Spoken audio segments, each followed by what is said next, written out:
రాక్షసులు శ్రీ మహావిష్ణువుని ఎందుకు ఎక్కువగా ద్వేషిస్తారు? సృష్టించిన బ్రహ్మకి, లైకారుడైన శివుడికి సృష్టిలో సమస్యల్ని పరిష్కరించాల్సిన బాధ్యత కొంచెం తక్కువ. పైగా శివుడు బోలాశంకరుడు.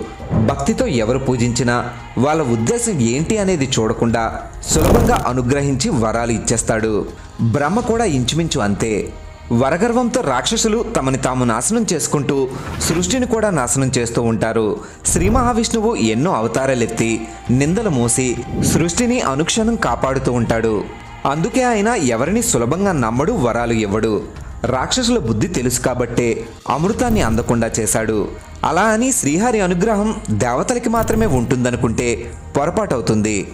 ప్రహ్లాదుడు, బలిచక్రవర్తి, విభీషణుడు వీళ్ళందరూ అసురులే. ఆయన అనుగ్రహం కావాలి అంటే మనసు చాలా పవిత్రంగా ఉండాలి.